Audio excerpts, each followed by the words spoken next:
Loan लेते क्यों हैं दोस्तों? एक तो मैं बता दिया आपका ईजी एक्सेस टू मनी। दूसरा चीज़ है कॉम्पिटिटिव कंजम्पशन बिहेवियर। मतलब मेरा पड़ोसी के पास कार है तो मेरे को भी कार चाहिए। मतलब लोन को चुकाने के लिए फिर लोन लेना पड़ेगा, जो कि एक बहुत बड़ा विशेष साइकिल है, उसे आप बाहर नहीं आ पाओगे। हरे कृष्णा दोस्तों, आज बात करने वाले हैं ईएमआई के बारे में, इक्विटेड मंथली इंस्टॉलमेंट्स। ऐसा जो कोई सा भी लोन जो कि एक पीरियड के लिए, जैसे कि 5 से 25 साल के लिए अगर आप उसको डिवाइड करके मंथली बेसिस पे अगर आप पेमेंट करते हो, उसको बोलेंगे ईएमआई। और इसका बहुत डिसएडवांटेजेस आज हम डिस्कस करेंगे, जैसे कि around 80% houses and 70% iPhones EMI पे ख़रीदे जा रहे हैं। फिर नियरली 80% 80% लोग कुछ ना कोई ईएमआई को पे कर रहे हैं, मतलब बहुत बड़ा नंबर है। उसके बाद 35 से 50% तक जो भी सैलरीड इंडिविजुअल्स है, एवरेज में 35 से 50% तक उनका सैलरी का अमाउंट जा रहा है ईएमआईस में। ठीक है, ये मतलब एक एडवर्स इफेक्ट अपने ऊपर क्या डालेगा दोस्तों? जैसे कि पहले के ज़माने में आदमी लोग लोन लेने के लिए डरते थे, लेकिन आज वो अपने फिंगर टिप्स में है। वो एक लाइफस्टाइल एक्सपेंडिचर बन गया है।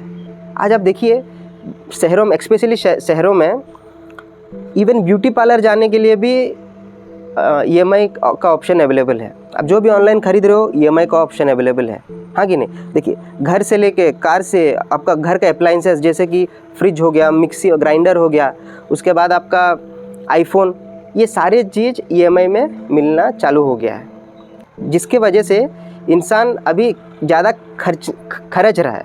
मतलब उसका इनकम उतना नहीं है, लेकिन वो खर्चा ज़्यादा कर रहा है। इसका एक बहुत बड़ा डिमेरिट भी है दोस्तों, जो कि आज का डेट में जो काम करोगे वो आज के लिए या आपका फ्यूचर के लिए नहीं रहेगा, वो आपका पास्ट के लिए, पास्ट का एक्सपेंसेस के लिए आप आज काम करोगे, जो कि आपका फ्यूचर को भी बहुत एडवर्स इफेक्ट दिलाएगा। ये ईएमआई में खर्चा ज़्यादा करने का कारण क्या है दोस्तों? सबसे पहला, इजी एक्सेस टू लोन्स। आज का डेट में पहले लोन लेने के लिए आपको आइदर मैनेजर को जान पहचान का होना पड़ता था, नहीं तो आप बहुत मुश्किल होता था पहले लोन लाने के लिए। लेकिन आज का डेट में आपका फिंगर टिप्स में लोन मिल रहा है। क्यों? बैंक्स आपके घर में आके आपको हम पर्सनल लोन देंगे, ये लोन देंगे बोल के आपको पिच कर रहे हैं। फिनटेक जो आ गया है, मतलब मोबाइल में आप एक ऐप डाउनलोड किए तो आपको पर्सनल इंस्टेंटली, मतलब 2 मिनट में आपको लोन मिल जा रहा है। ये सारा कारण है ये ईएमआई का, मतलब ये लोन लेने का बर्डन ज़्यादा हो रहा है। और ये लोन लेते क्यों हैं दोस्तों? एक तो मैं बता दिया आपका ईजी एक्सेस टू मनी। दूसरा चीज़ है कॉम्पिटिटिव कंजम्पशन बिहेवियर। मतलब मेरा पड़ोसी के पास कार है तो मेरे को भी कार चाहिए। हाँ, मेरे पास एक छोटा कार है, उससे मेरे को बड़ा कार फिर चाहिए। ऐसे करके आईफोन, अभी एक नॉर्मल फ़ोन में आपका गुजारा हो सकता है, हर एक चीज़ आप एक नॉर्मल फ़ोन में कर सकते हो, जो कि 10, 15, 20 हज़ार में आएगा। लेकिन आपको आईफोन लेना, वो एक एस्पिरेशन बन गया है, हाँ कि नहीं? वो एस्पिरेशन जो बन रहा है, उसके लिए आप आज सफ़र करोगे और आपका फ्यूचर में भी सफ़र करोगे। तो ये नहीं सोच रहे हो कि मैं कमा लेता हूँ उसके बाद वो ले लूँगा, नहीं, पहले उसको ले लेना है, उसके बाद कमा के उसको रिपे करना है। ये है एक बहुत बड़ा ईएमआई लेने का फ्लॉ। फिर धीरे धीरे दोस्तों ये एक विशेष साइकिल बनते जाता है। जैसे कि कोई चीज़ आप खरीदने के लिए आपका वांट्स जो है, नीड और वांट 2 चीज़ होता है। नीड मतलब जो आपको ज़रूरत है, वांट जो आपको चाहिए। चाहत क्यों आता है? चाहत आता है एड्स देख के, जैसे बोला दूसरे लोग को देख के, पीयर प्रेशर, वो ले रहा है तो मेरे को भी लेना है, इसके कारण वांट्स बढ़ते हैं। तो वो वांट्स जो है, वांट्स को फुलफ़िल करने के लिए आप ईएमआई लोगे, लोन लोगे। धीरे धीरे आपका ईएमआई इतना बढ़ जाएगा, इतने सारे चीज़ आप लेना चालू कर दोगे कि ये ईएमआई भरने के लिए भी आपको फिर ईएमआई लेना पड़ेगा। मतलब लोन को चुकाने के लिए फिर लोन लेना पड़ेगा, जो कि एक बहुत बड़ा विशेष साइकिल है, उससे आप बाहर नहीं आ पाओगे। फिर आपका फ्रीडम दोस्तों, धीरे धीरे आप आपका फ्रीडम को खोने लगोगे। जैसे कि मैं बोला, फ्यूचर के लिए आप काम नहीं करोगे, आपका पास्ट का जो एक्सपेंसेस है उसके लिए काम करोगे, तो आपका फ्रीडम कहाँ रहेगा, हाँ कि नहीं? फिर ये ईएमआई ट्रैप से बचने के लिए कुछ पॉइंट्स हैं, जैसे कि आप एक रूल बनाना चाहिए कि 40% से ज़्यादा आपका इनकम जितना भी है, उससे 40% से ज़्यादा मैं ईएमआईस में या लोन में नहीं रखूँगा।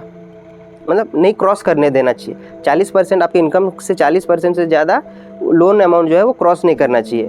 फिर से no to lifestyle loans. Lifestyle loans मतलब क्या है, जैसे कि ब्यूटी पार्लर में जाओगे तो आपको लोन मिल रहा है, आपका कार हो गया, मतलब लाइफस्टाइल जो भी आप फ्लेक्स करते हो वो उसके लिए लोन लेना बंद कर दीजिए। फिर स्टार्ट इन्वेस्टिंग कंसिस्टेंटली आप इन्वेस्ट कीजिए। एक रेनी डे फंड को आप क्रिएट कीजिए, वो 1000 हो सकता है, 2000 हो सकता है महीने का, जो कि आपका मतलब प्रॉब्लम का टाइम में वो आपको साथ देगा, ठीक है। तो और एक चीज़ दोस्तों, क्या EMI इतना गलत है? नहीं, EMI अच्छा है, तब अच्छा है जब आप मतलब एसेट्स में इन्वेस्ट करोगे। और स्पेंडिंग जो होता है 2 तरह का होता है, एक होता है आपका एसेंशियल स्पेंडिंग और दूसरा है डिस्क्रिशनरी स्पेंडिंग। एसेंशियल मतलब जो आपको चाहिए, डिस्क्रिशनरी मतलब जो आपको मतलब वांट्स जो है अपना, आपको चाहत जो है उसको डिस्क्रिशनरी बोलोगे, और जो नीड है मतलब आपको ज़रूरी है उसको एसेंशियल स्पेंडिंग बोलोगे।